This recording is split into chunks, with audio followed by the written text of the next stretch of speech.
नमस्कार दोस्तों। आज आपसे बात करूंगी चित्रगुप्त पूजा के बारे में। क्यों होती है कलम दवात की पूजा? क्यों कायस्थ समाज परेवा काल में कलम नहीं चलाता है? क्या है कारण? आइए आज आपको बताती हूँ। क्योंकि बहुत सारे ऐसे बच्चे हैं हमारे जिन्हें बहुत सारे हमारे रिचुअल्स के बारे में, हमारे धार्मिक संस्कृति के बारे में नहीं पता है, और मैं चाहती हूँ कि उन्हें ये जानना चाहिए। तो आइए आज चर्चा करते हैं कलम दवात की पूजा पर। हुआ ये कि सबसे पहले बताती हूँ कि चित्रगुप्त महाराज हैं कौन। ब्रह्मा जी के 14 पुत्रों में से 13 को ऋषि के नाम से जाना जाता है, जबकि एक इकलौते चित्रगुप्त जी महाराज हैं जिनको देवता तुल्य माना गया, और उनकी पूजा प्रतिवर्ष कलम दवात की पूजा या चित्रगुप्त पूजा के नाम से होती है।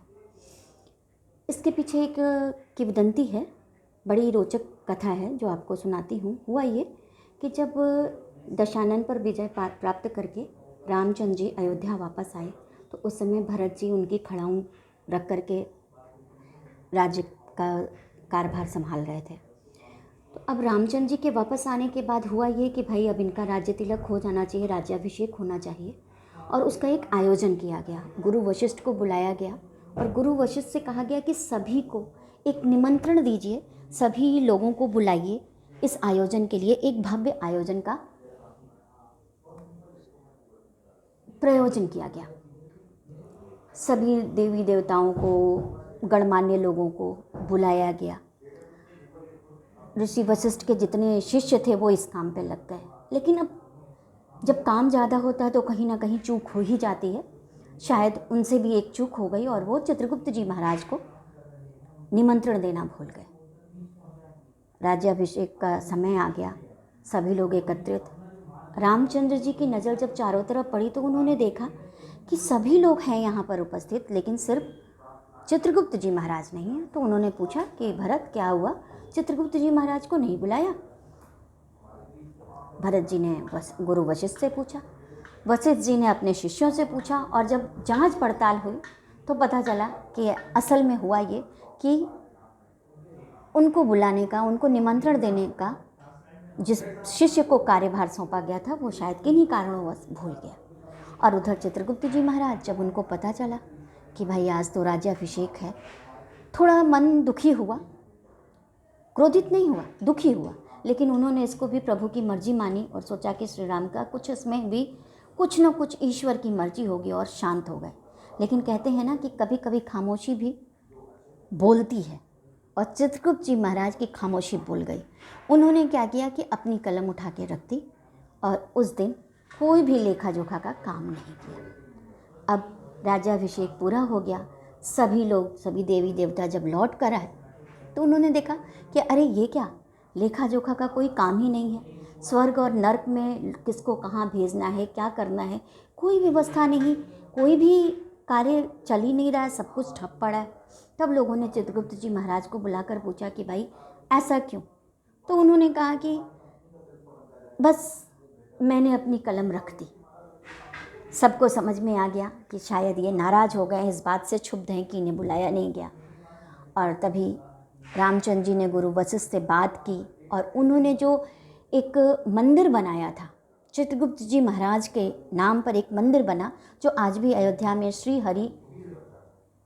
श्री धर्म हरि के नाम से वो मंदिर जाना जाता है। और ऐसा माना जाता है कि उस मंदिर में अगर हम एक बार दर्शन नहीं करते हैं तो उस तीर्थ का जो असर है वो पूरा नहीं माना जाता है, उस तीर्थ यात्रा को सफल नहीं माना जाता है। उस मंदिर में जाकर के बाकायदे रामचंद्र जी ने पूजा की, चित्रगुप्त महाराज को मनाया, बुलाया, और फिर उन्होंने अपनी कलम उठाई और उनकी लेखनी फिर चल पड़ी। तो तब से, चूँकि वो परेवा काल था, दिवाली के दूसरे दिन का समय, तो उस दिन उन्होंने अपनी कलम रखी थी, इसलिए तब से कायस्थ समाज में दिवाली के दिन पूजन के बाद कलम रखने का और परेवा काल में 24 घंटे के लिए कलम न चलाने का प्रावधान बना। और यम द्वितीया के दिन कलम दवात की पूजा होती है, और उसके बाद ही हम लोग अपनी लेखनी को फिर से शुरू करते हैं और लिखने का कार्यक्रम शुरू हो जाता है। तो ये थी कहानी कलम दवात की पूजा की। और एक और रोचक बात कि हमारे यहाँ ब्राह्मण को देवता तुल्य मानते हैं और दान धर्म का जो भी कोई भी प्रयोजन होता है घर में पूजा पाठ, तो दान दक्षिणा हम सबसे पहले ब्राह्मण के लिए निकालते हैं। लेकिन कायस्थों को ही एक ऐसा वरदान मिला तभी से कि कायस्थ ब्राह्मणों के लिए भी पूजनीय हुए और सबके दान लेने वाले ब्राह्मणों से भी दान लेने का हक सिर्फ कायस्थों को है। तो देखिए, ये कहानी बताने के पीछे मेरा ये उद्देश्य नहीं है कि मैं किसी वर्ण विशेष को बढ़ावा देना चाहती हूँ।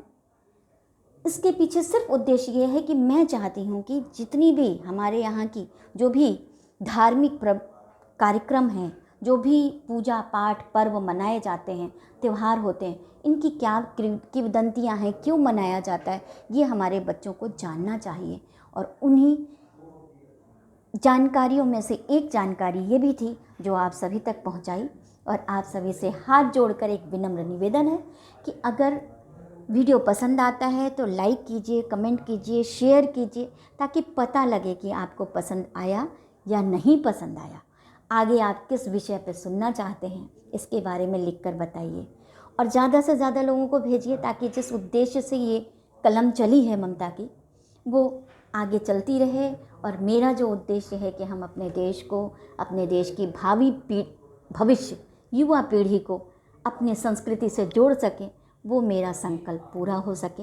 बस आप सभी का सहयोग, आशीर्वाद और साथ चाहिए। और इसी तरीके से मेरी लेखनी अनवरत चलती रहे, इसके लिए आप सभी का सहयोग चाहिए। नमस्कार।